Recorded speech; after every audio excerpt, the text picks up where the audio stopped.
Hi everyone. Adding in the practice of tea drinking into your daily life is a very simple but meaningful act of self-care. But where do we start?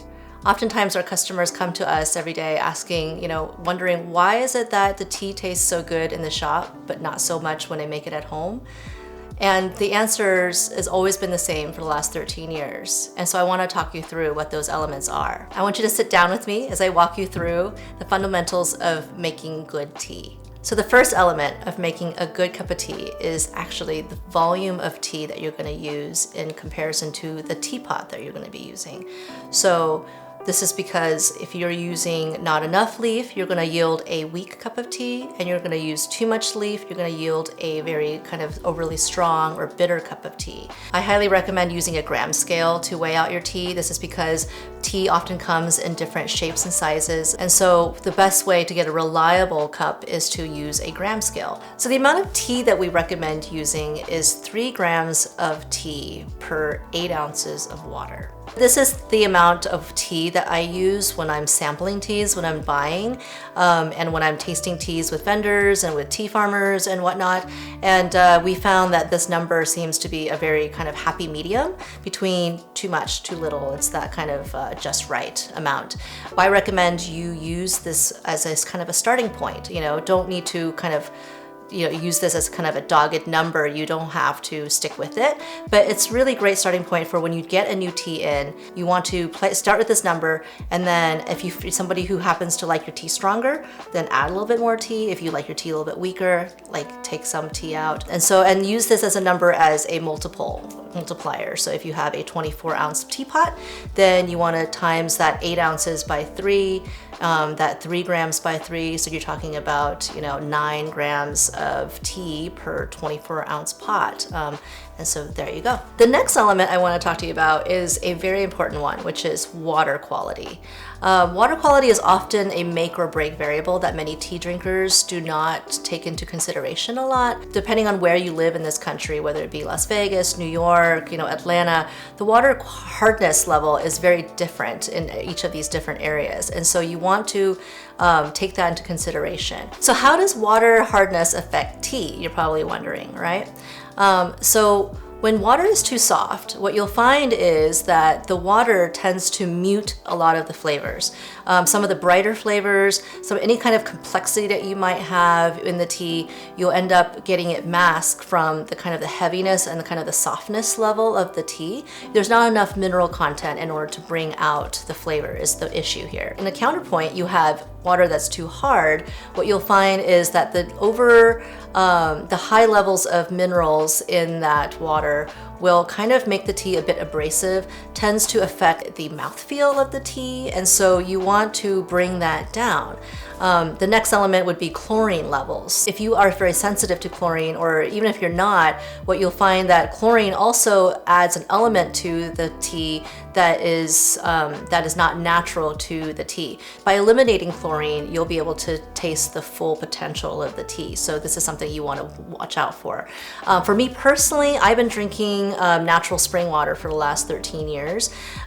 This is reason, I had personal reasons for it because, being pregnant and whatnot, I wanted to be very careful about what kind of water I was ingesting at the time. What I found is that natural spring water or artesian well water that is basically going through a natural aquifer, you'll find that the water quality is kind of in that just right point. The hardness is not it's slightly more on the harder spectrum, but that is okay because that level of calcium and magnesium levels will actually help add to the flavor, especially if you're drinking Asian teas.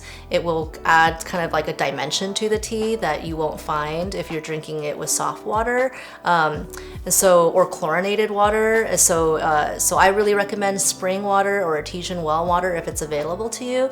If it's not, if you find yourself not being able to access natural water sources, I recommend using a very nice, it's a strong water filtration system that will help balance out the mineral content of your water source. This will also eliminate the chlorine in it, any kind of fluoride that is added into it. I find that the city water sources tend to have tend to be adding more and more additives to our waters that over time that I think is for tea drinking purposes, whether it be for tea or coffee making or any kind of beverage making that you're using the water for, you'll find that it will impart flavors that are unwelcome. And so I recommend using a water filtration system if a natural water source is unavailable to you. The third element I want to talk to you about is water temperature. Now, what is so important about water temperature? Now, each of the different types of tea out there, there's a wide spectrum of teas out there that we are familiar with, I hope, which is, you've got your white tea, you have green tea, you have black tea, you have oolong, and you have green tea. Did I mention that? Okay, mentioned that already. But anyways, so we got all these different elements, all these different types of teas out there, but we can't just throw hot water on all the teas. What you want to do is you want to control the temperature of water that you use for each of the different types of teas, and also the time. So that's another element here, is time and temperature go hand in hand. And so I want to talk to you a little about what the different time and temperatures are that you need for the different types of tea. And so here goes. So what is the temperature and the time that we want to use for all the different types of tea out there? So the first one we want to talk about is white tea. And white tea is the least processed of all the tea categories. And so because of the low processing that it goes through, you want to use a lower temperature and a higher steeping time. So what is that temperature? The temperature is 170 with a time of 4 minutes. What you'll find is by brewing it with these parameters is that you'll get a sweeter cup of tea, as well a fuller aroma and a nice kind of a heavier body in the finish and the body and the texture of the tea. A higher brewing temperature will basically eliminate a lot of any kind of nuanced flavors that exist in that tea, which you'll miss out. And so we recommend starting out with that 170. If you find that it's maybe too light for you, then bump it up a little bit, 180 would be fine. Or I would recommend maybe doing 170, maybe 5 minutes, play around with those elements. But kind of a starting point you want to start at is 170 for 4 minutes. To control water temperature, I really recommend just going out there and finding yourself a variable temperature water kettle. For me, I love this one. I've been using this for a while now, which is the Fellow Stag EKG water kettle. And so explore that, and what you'll find is that you'll be taking away a very kind of a complicated variable when you're making tea. The last thing you want to worry about, if you made a cup of tea and you find yourself that it didn't taste quite right, you know that because your water kettle your temperature is on point, that you don't need to worry about that as an element, right? So now you can just worry about is it the water quality? Is it the volume of tea that I'm using? Is it the time, or whatnot? And so get yourself a variable temperature water kettle if you can. If not, so for example, the white teas, you want to get it to 170. I would recommend getting your water to boil, and then add about a little bit, like about a half an inch to an inch of room temperature water, then add your hot water. Then what you'll find is that you'll get yourself close enough to about 170. And so that is, from my experience, kind of like a little trick that you can use to lower your water temperature without having to be so precise. So the next tea category I want to talk to you about is green tea. Green tea is also a very lightly processed tea that needs lighter temperature water, similar to white tea. This is to bring out its delicate flavors because it's been very minimally processed as well. The water temperature that we recommend is about 150 to 170, depending if it's Japanese or Chinese green teas. Japanese green teas tend to be on the lighter side, so we recommend 150. Chinese green teas, a little bit more heartier tea, deeper flavored tea, so 170, it will handle very well. Brewing time, I would recommend is 1.5 minutes. This is also that we can minimize any kind of harshness and bitterness that is very inherent with green teas and is kind of the detractor for a lot of people for drinking green teas. So play around with those numbers, see what you think. Another category that is very popular is oolong teas. Oolong teas range in spectrum in terms of flavor from anything from almost to the green side, anything to the black side. And so with that, I recommend about a temperature about 190 to start out.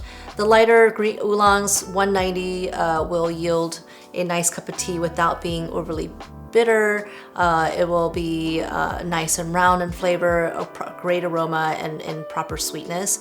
And at a 3-minute steeping, what you'll find with the darker oolongs or oolongs that have been heavily rolled into pellets, you want to brew that at about boiling, 190 to boiling. What you'll find for those teas, because they're heavily roasted or they're heavily oxidized or they've been rolled, is that it will require a higher temperature to extract more of the flavor.